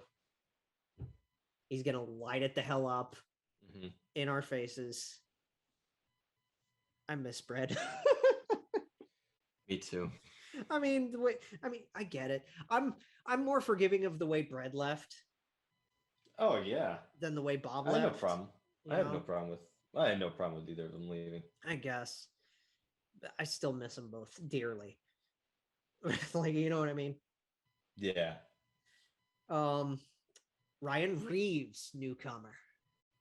And we know exactly what this guy's going to do. He's going to come out dressed on the home opener and just drone out Tom Wilson. That's his job. They got two guys this offseason for that purpose. One, Barclay Goodrow, two, Ryan Reeves. Oh, yeah. It's good. I mean, good. They're adding some toughness to the team. And I like it solely because it's a team that's built around their skill. Yeah. And and he's played under Gallant before, too. That's true. He played in Vegas under him. Yeah. Poor Chris Drury, though, making these moves, like, with the way that whole situation ended. It's just, what do you do? Right. Yeah. Kevin Rooney's another guy that made it, who's, can fill that role. Plus he can score. Kevin Rooney can score. He's a solid depth option for them. Yeah. Ryan Strome, alternate. Very, very good with the Rangers. Ever since he came to the Rangers, he revived his career there. Hell yeah. We saw the flashes with the Islanders, and then he, kind of fell off. He got traded. Fizzled in Edmonton. Was just not a fit in Edmonton. Got one last shot. That was the Griffin Reinhart trade, though, wasn't it? Oh, it's an ugly trade. Ugly. But then he goes to New York, and he's playing with Artemi Panarin, and usually Chris, right? Yeah.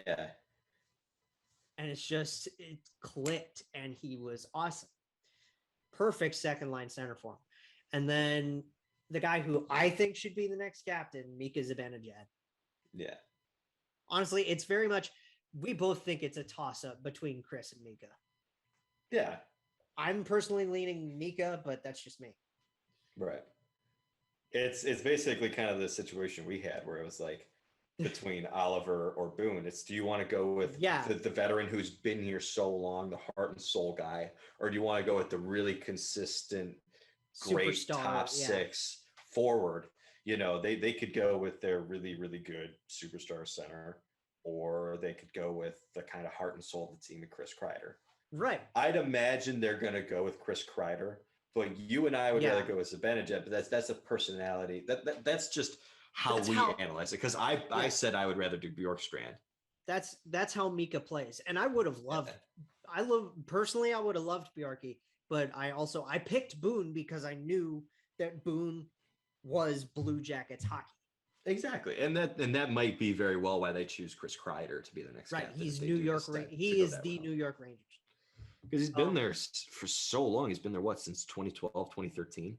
2010, I want to say, because that's when all the rumors of trading started. Really? Yeah.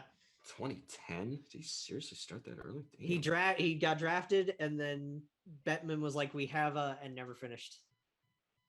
And it's just kind of meh.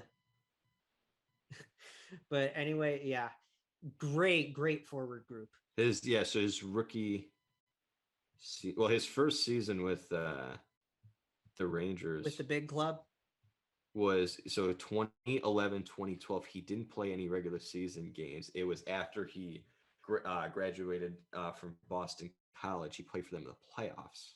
Okay. So that's 2012 is when we first. So like a McCarr and a Caulfield kind of situation. Yes, okay. Exactly. Interesting. I like that though. Good for. I like it too. So think about that. This guy's been there for 9 years. Yeah. This defense is awesome. This whole Rangers team is cool. It's just cool. I like this. I like the defense a lot because there's Norris winner Adam Fox. Unbelievable. Start. Unbelievable. Libor Hayek. Libor been really rough the last couple of seasons. He needs a bounce back for sure.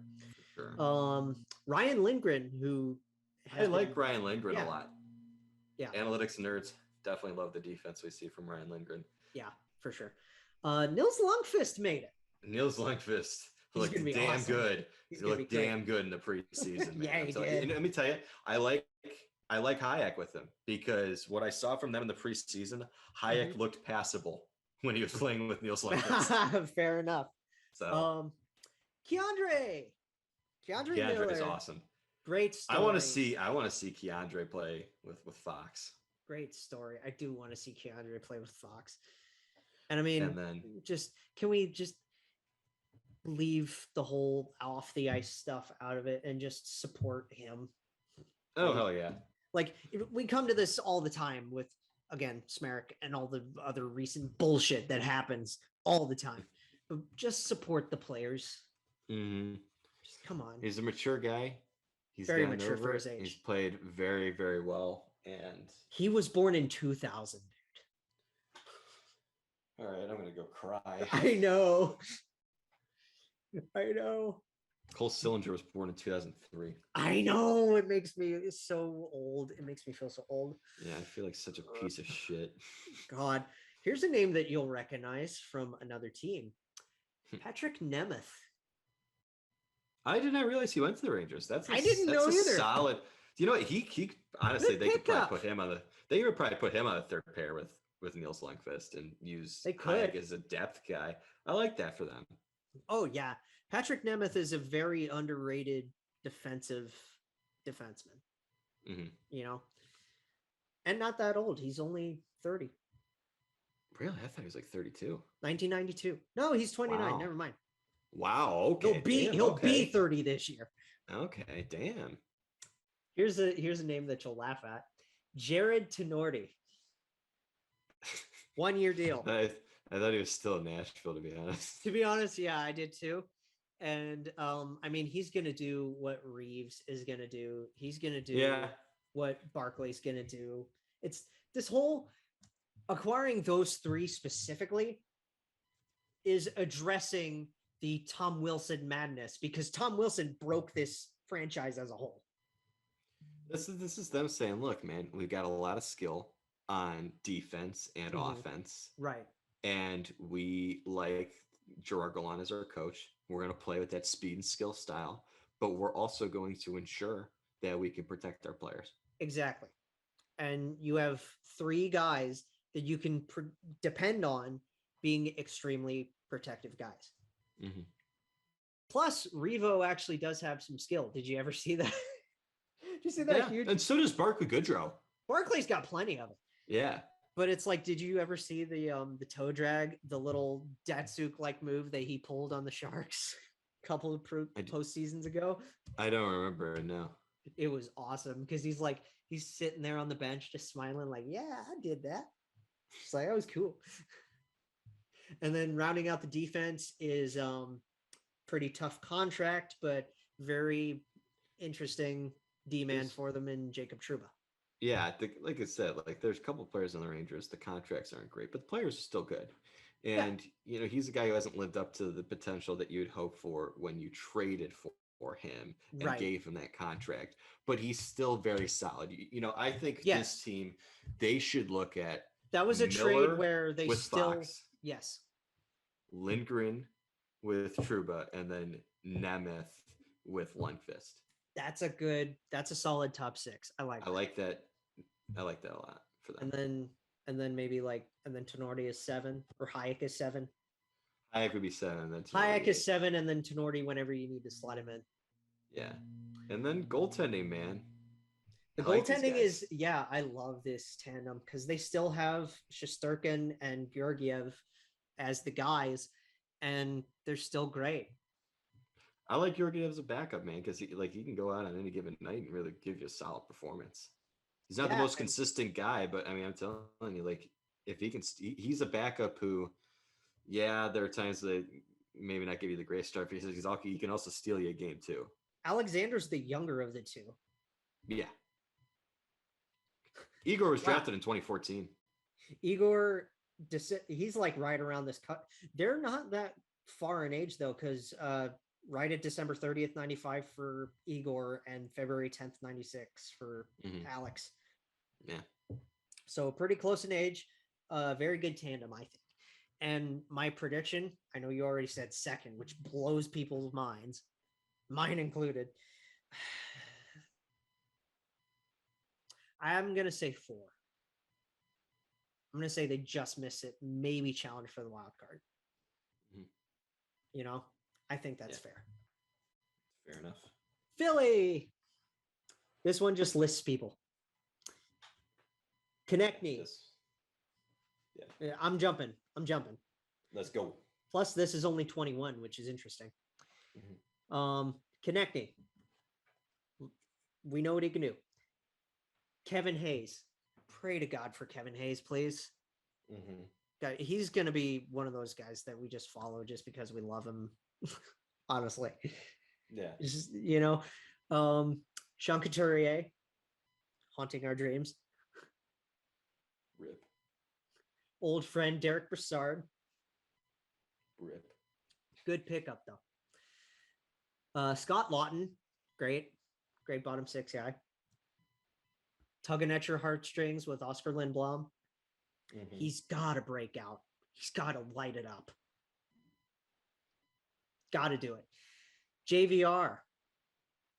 He had a really good bounce back last year, and I hope he continues that. Captain Claude.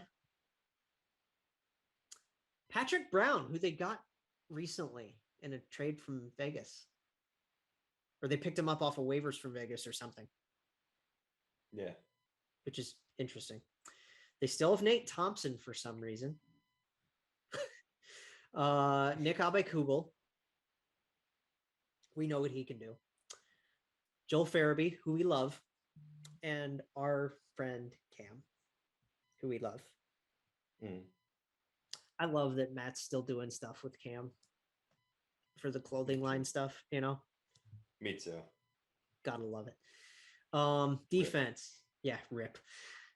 Let's just hope he doesn't tear us apart. I know. First game back in Columbus, we're going to cry with the tribute video, and then he's going to tear us apart with 2 goals and an assist. Probably. Yeah.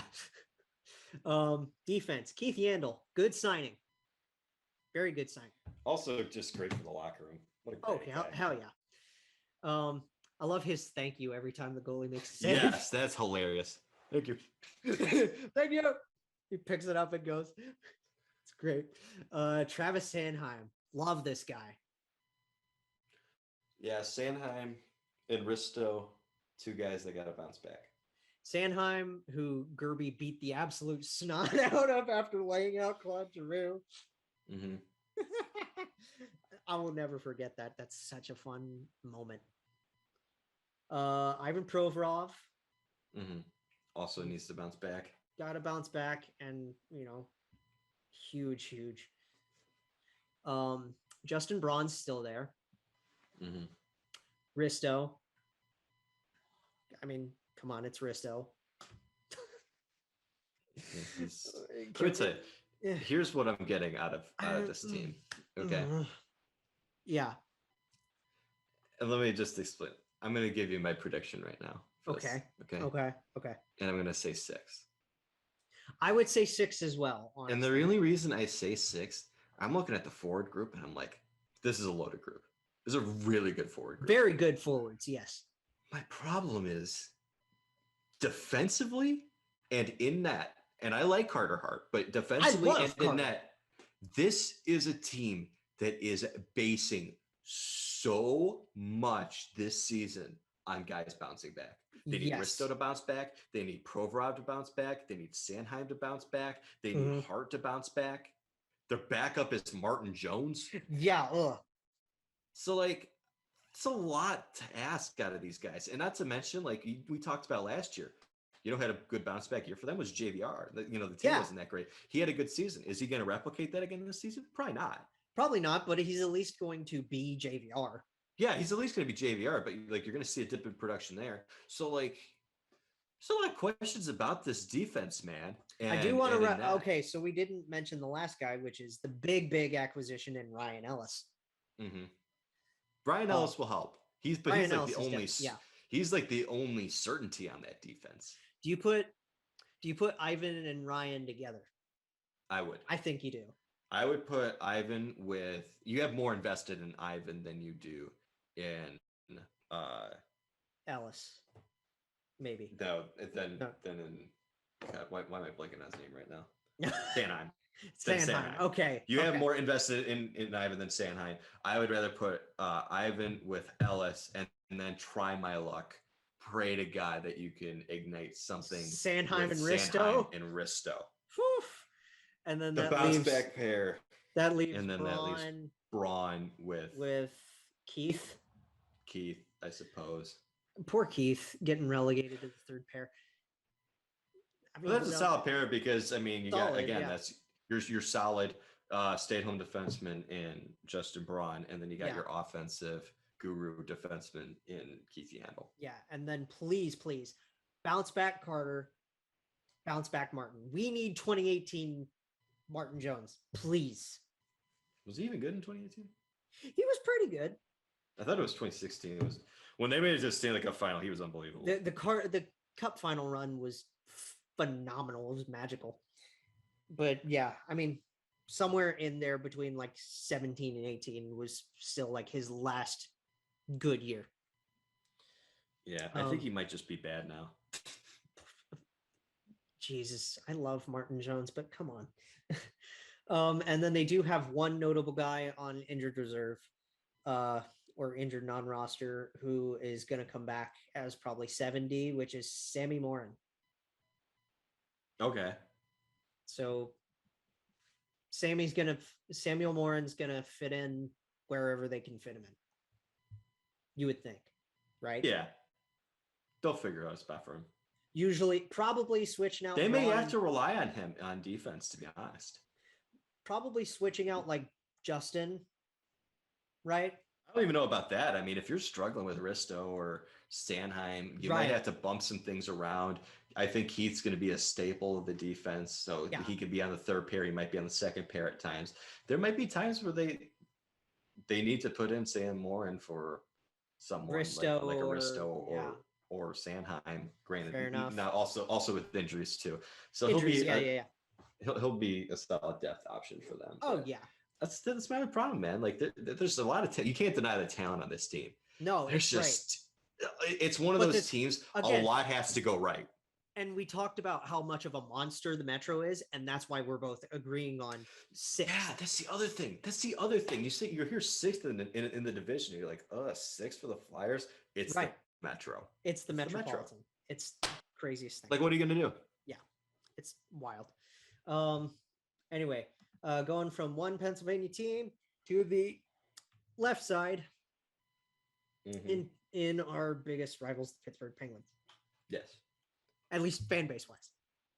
Which Penguins fans laugh, but think about it. Come on. Geographically, playoffs wise, one way or another, the feud between Dubinsky and Crosby, when that was a thing, when Doobie played, at least to us, it's probably not as big to Penguins fans, but it's still big because they got the Flyers, they got the Capitals, But it's still a huge rivalry in division. Yeah. Okay. So they just list it's just names. And we know that Sid's gonna play sooner than we think. Because he practiced. Because he's Sidney Crosby and he's incredible. And he's inhuman. And then Gino's going to be out until like January. Yeah. Which is just such tough luck, but it's such Gino luck, isn't it? It's so Yeah, it's tough luck for the Penguins. It'd be a shame if they, didn't have a bunch of really other good players like Sidney Crosby to their disposal. And Jeff Carter and Crosby comes back, man, and then you put Carter on the second line center role, I think. No, it's got, because Carter's definitely going to play first with both of them out. Anyway, okay, list of names. Zach Aston Reese, who is out with COVID right now, which tough. Teddy Bluger from Riga, Latvia. Gotta do like Teddy Bluger. I love. He scored a goal in the preseason game. I was very indifferent because one, I didn't like that the Penguins scored, but I was like, oh, but I love Teddy Bluger. Right. Yeah. Well, it's like there's three guys. I told you the three guys that I love are Bluger, Kapanen, and Friedman. Well, yeah, I don't like Friedman anymore. Speared our guy. I didn't know got kicked out. I didn't know that. But I mean, college connections. Come on. Teddy Bluger, sure. Jeff Carter, Sidney Crosby, Jake Gensel, who's also out with COVID. I believe he was asymptomatic, so he should be okay. Danton Heinen, interesting. Kasperi Kapanen, Sam Lafferty, Gino Malkin, Brock McGinn. Yeah, Brock McGinn replaces Brandon Tanev. Brock McGinn was just like stolen. Like there's a joke about Android versus iPhone and setting the Android to steal in the Discord and on the podcast on the SDP, right? It's hilarious. Legitimately, Brian Burke and Ron Hextall stole Brock McGinn from the Hurricanes. I like it. It's a good deal, man. It's great. It's just cheaper than Tanev's deal, and you get about the same impact. I know they'll miss Tanev because Tanev was awesome for them, but I mean, they're going to love Brock McGinn. Yes. And then Evan Rodriguez, who's going to be C2 right now. Meh. He's going to be C2? He's going to be 2C, yes. Oh, my God. All right. They might be in more trouble than I think. Yeah. Brian Rust, he's just pesky, and I hate him, but I love him. Brian Rust, man. One of the most underrated players in the league. I hate him, but I love him because he's a cicada. He is, no doubt about it in my mind, probably in the top 5 of most underrated players in the league. Like, truly underrated. Not in the underrated of like, oh, Blake Wheeler and Mark Scheifele and Alex Barkov are underrated. No, we're talking like the real underrated players in hockey. Your Miles Wood, your Brian Russ. Used to be Blake Coleman, then people finally figured out that Blake Coleman's great. You know? Which Blake Coleman is also missing the home opener from his boarding incident. Dumb. Same thing with Mark Scheifele, who's still suspended for the home opener from the whole Jake Evans thing. Yeah. Anyway, back to this. Brian Rust, pesky, love him but hate him. Dominic Simone's back. Yeah. And Zucker rounding it out. So the big thing for this core with Crosby, missing a little bit of time. He's not going to miss a ton. He's going to miss a little bit of time. Yep. And Malkin's going to miss some time. You've got some really solid guys for your bottom 6. Zach Aston Reese is a monster defensively in the bottom 6. Dominic Simone plays the same exact way. Brock McGinn's great for that too. Sam Lafferty is the same way. They've got those guys. They're pretty underrated, I think, in terms of getting defensive production from their bottom 6, for sure. It's a little scary having Evan Rodriguez so high in the lineup in the center position. That's not ideal, but the big thing for them, Gensel's going to produce. Rust is good. Replying to a text. That's my bad. Crosby's going to come back soon. Carter's good. Yes. They need, at least for the first month of this season, they're going to need some good production out of Jason Zucker. Absolutely. Zucker and Cappy. Yeah. Like, please. Which at this point, though, you expect that. Like, I would put Kapanen in with the list of guys like Carter, Rust, that I expect them to perform. I believe in those guys to be consistent. Absolutely. Zucker's a good player, but he has really struggled since he has become a Penguin. Yes. And this is his time to really come out of that, break off, the rust that he's had the last season. And not the Brian Rust. I knew the second I was going to make a joke. But you know what I'm trying to say. Yes. You know what I'm trying to say. Yes. Jason Zucker, this is your time to shine, my man. Come on, dude. Or else they're actually Brian Burke and Ron Hextall will not hesitate. They will move you. They might have to pull the trigger if he doesn't. He needs to get it figured out quickly. Yeah, for sure. Defense. Brian Dumoulin. oh my God, this guy needs to be talked about more. Needs to. Oh, 100%. Yeah. Like, seriously, how important is Brian Dumoulin? We talk about Letang all the time, but how important is Brian Dumoulin to the Penguins? He is incredibly important to their defense, a staple in their defense. He has been for a while. Like always you go back to it. Always paired with Chris. Yeah. And like you think about it, like it was kind of crazy back in like 2012 when they made the Jordan Staal trade. He was kind of like one of the lower end pieces of that deal because it was like, oh, they're getting Brandon Sutter essentially to replace Stahl on the third line. That's pretty solid. They're getting the 8th overall pick, which became Derek Pouliot, so that was a pretty big disappointment. And then Dumoulin was also in that deal. Dumoulin's been the most important piece of the trade. Pretty much. Awesome for them. Which, by the way, Sutter I think is going to miss some time in Vancouver from an actual injury. Okay. Tough. But yeah, okay. So Dumoulin, my boy Mark Friedman, I'm personally cheering for Mark Friedman. Just me. Like, that's my one thing, right? Mm-hmm. Yeah. Former Falcon, I have to. You know? And I just want to see him succeed. And I really think that he will. He's with what they have, he'll be a good third pairing guy. Chris Letang, John Marino, very, very underrated. Yeah, he had a really good rookie year, took a step back, but I'm going to chalk that up to sophomore slump. I think he's going to be productive this year. Yeah. Mike Matheson turned out to be so much better than we thought. Still not a great contract, but contract's not great, but I mean, he's playing. Yeah. It's better than I think a lot of Penguins fans thought he was going to be because considering that they all thought he was going to suck. Totally. Marcus Peterson. Yeah. Or Peterson. I believe that's Peterson. It is Peterson. That's a Peterson. Okay. He's a solid second, third pairing defenseman. You probably prefer to have him on your third pairing, but I think in a pinch you're probably going to have him on your second pairing. Yes. But not bad. Not a bad option. Not bad. A little overpaid, but not bad. Yeah. And then Chad Ruedel, I think he got re-signed for another year or two, maybe something like that. But good bottom guy. Ruedel's always been good for them. He's been a very good depth defenseman throughout the course of his career. Yeah, he was great in Anaheim. And then the goalies, they're running it back. It's DeSmith and Jarry again. Biggest thing, Jarry needs to bounce back. He needs to play out of his mind.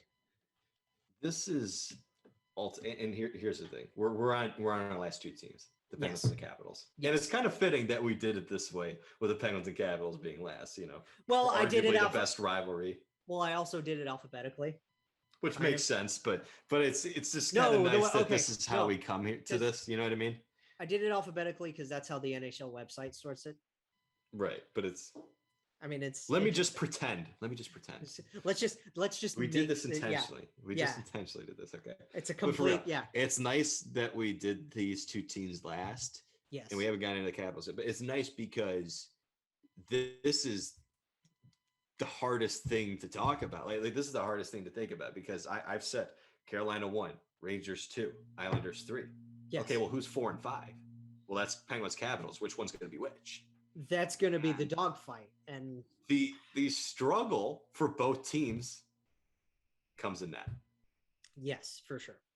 And then they also have Anthony Angelo, Drew O'Connor, and Radim Zohorna going to Wilkes-Barre right now. But I'm assuming that Zohorna will be coming up sooner rather than later out of the three of those guys.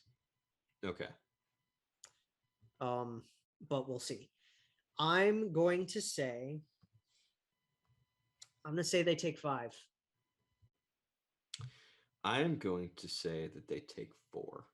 Ooh, but splitting hairs. But here's where it becomes complicated.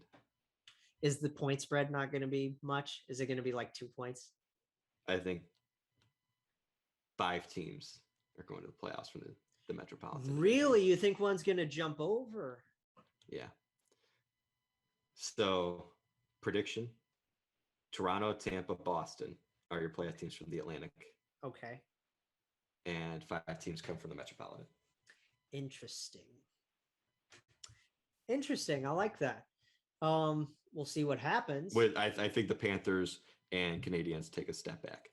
Well, I mean, the Penguins and the Lightning are playing right now.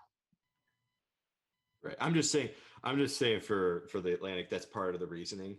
Yeah. With Florida and Florida and Montreal taking a step back. Yeah. That's going to allow for it to be 3 teams from the Atlantic, 5 teams from the Metropolitan. Yeah. Now let's get into the last one. The team I have 5. Yes. Washington. Which I would, because I said Pittsburgh was my 5, right? Or yeah, so they would be my 4. Washington would be my 4 to round it out. Forwards. Nick Baxtrom, who is on long-term injured reserve. Yes, that's a big loss. That's a huge loss. You're missing Ovechkin's right-hand man. Yeah, exactly. Which, I mean, he does great with Kuzi too, because, I mean, he's Alex Ovechkin. Come on. And Kuznetsov's really skilled. It's interesting because there's a lot of issues with Kuznetsov. They never made any trade. So I'm wondering. They would have, but then you would have thought so. They didn't. I wonder if they've repaired that relationship going into this season. Right. Do you think big storyline? I think for them. Do you think it could be something to having to adjust to a guy like Peter Laviolette? Potentially, I don't know. I mean, it could be. I mean, because Peter, he came in last season, didn't he? Yes. Yeah. Okay. So full season with Laviolette behind the bench. We'll see what happens. Mm-hmm. Obviously, I say 4, you say 5.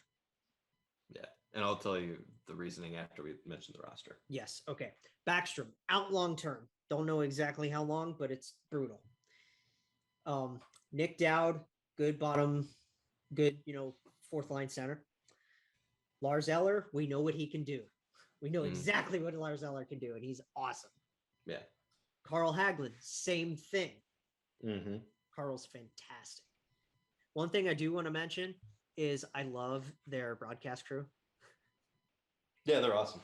Laughlin and Joe Vitale, or not Vitale, but Beninati. Beninati, yeah.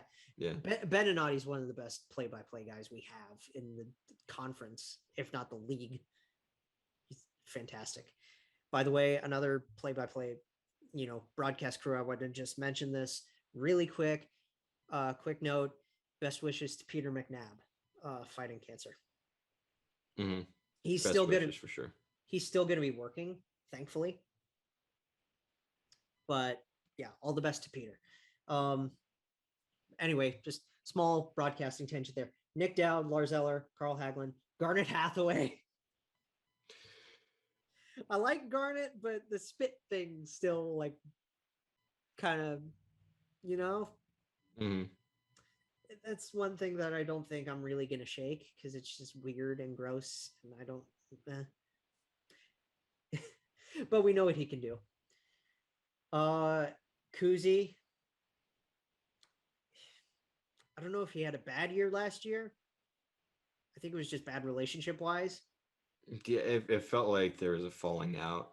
Since they haven't traded him, I'd have to imagine that they've kissed and made up. And I think maybe part of the reason that they haven't made a deal is because of the Baxtrom situation.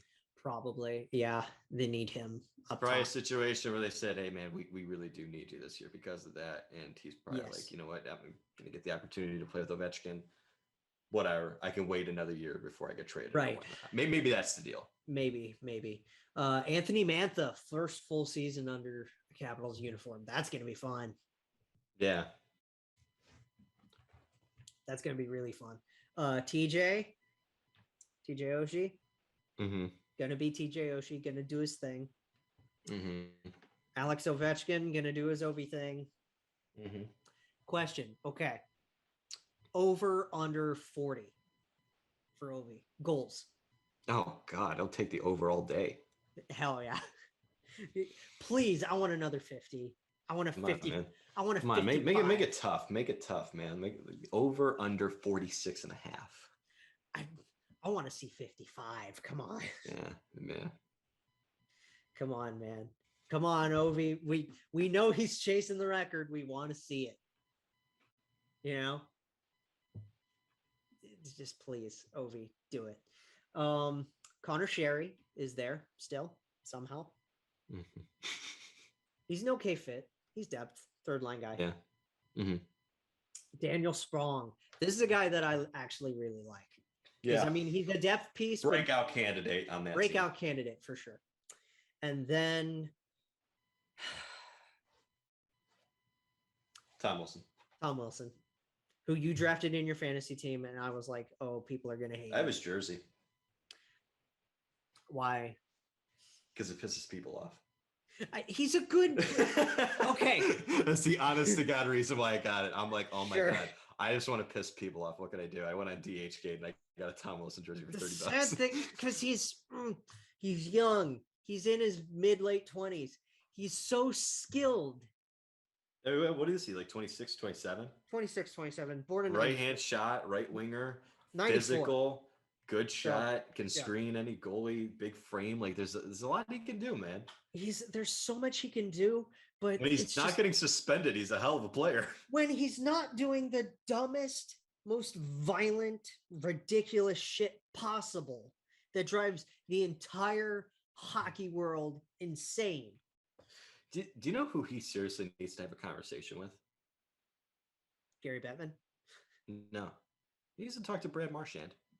He does. Because, everybody still hates Marchand, and it's because he's a troll. Like you look at his face and you get pissed off. He's a really good player. But he's a player at some point in his career. Yeah.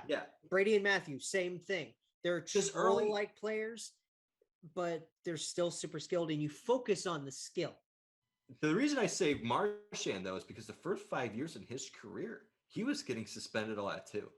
And he finally had to come to Jesus meeting with the organization, and they said, you gotta stop it, man. Right. You're too skilled of a player. You're too important to the team to be doing that crap. And he cleaned up his act. He still does things that, he still toes that line, but he doesn't cross it. He bewilders people. He crosses it very rarely now. Yes, that's what I mean. Like, there are times he does, but not nearly as much as he used to. And he doesn't cost his team with it. Right. Wilson still does that. He has not figured out how to toe that line without going over it. Right. So that's why he needs to talk to Brad Marchand. Absolutely. For sure. Capitals defense. Norris candidate and winner, John Carlson. John Carlson's very good. Love John Carlson. Very good. Very good. Now let's get to the rest of the defense. Nick Jensen. All right. He's not bad. He's solid. He's cool. He's third pair guy. Michael Kempney. He's solid. Another third pair guy. Another third pair guy. Dmitry Orlov. I love Orlov. I think Orlov's pretty good. I would say he's more of a second pair defenseman than a first pair defenseman. But he's good. I like him a lot. I think he's good, yeah. They still have Justin Schultz. Yeah, another solid third pairing defenseman. He can play second. You hope that he doesn't have to, but he can. I mean, just because he can doesn't mean he should. They only have the 6 listed. So Justin Schultz, and then rounding it out is Trevor Van Riemsdyk. Yeah, another solid third pair defenseman. Do you see where I'm coming at here? They have a really good defenseman in John Carlson, a pretty solid one in Dmitry Orlov, and then a bunch of third pairing guys. And then a bunch of just okay. Yeah. That's my concern. There are 3 concerns about the Capitals. Yep. 1, okay, goaltending. Yes. Vitek Vanacek and Ilya Samsonov. Kraken legend Vitek Vanacek. Yeah, for real. One of them needs to step up and be the guy. All right. Kraken legend, 2, undefeated Vitek Vanacek. Number 2 with this team. Okay. Mm-hmm. Yes. Their defense. We just talked about it. Let's just say, okay, these are also 2 extremely, extremely young goalies. We talk about the Rangers having young guys. Very young goalies. What are these guys? Both 22, 23? The thing, okay, so we talked about the years for Igor and Alex, right? 95, 96 guys. Yeah. Vitek is a 96 kid. Samsonov is a 97 kid. Yeah, so these guys are young. But the main concern I actually have with the Capitals, age. Yes. This team is fucking old. This team is very, very... This team is really old. This team is a fossil. Put this team in a museum. They are literally old. The only mobile fossil anymore is Alex, and that's it. He's nowhere near as mobile as it used to be. Like, damn, this team is so freaking old. I mean, Kuzi's... Oh my God. Kuzi's 29, Hathaway's 30, Hagelin's old, Eller's old, Dowd is 90, Baxtrom's old, Nemeth is 94, Oshie is old. Oshie's 86 kid. Ovi's 85, so he's the oldest one there. Connor Sherry, 92, not too bad. Daniel Sprong was born in 1997. Yeah, he's one of their young guys. I didn't know that because he feels like he's been in the league forever, right? But that might just be a you thing. Maybe, I don't know. And then, well, because he was with the Penguins and then he got traded there, and I thought that was a long time ago. And then Wilson, he was a Duck. He was a Duck for a little bit. He was a Duck. Oh, and then Tom Wilson, 94. So and then the defense is old, 90s. Like they're all either 91 or 90. Like seriously. Yeah. That team got younger this offseason by making one move. Not re-signing Zdeno Chara. Yeah, that's the biggest thing. Yeah. So yeah, we got our predictions in. So mine were I'm trying to remember everybody now. I can do mine real quick as you remember. Okay. Carolina 1, Rangers 2, yep. Islanders 3, Penguins 4, Capitals 5, Flyers 6. I'll say Devils 7, Blue Jackets 8. Okay. I'm gonna say Carolina 1, Isles 2, Rangers 3, Penguins, Capitals, Flyers.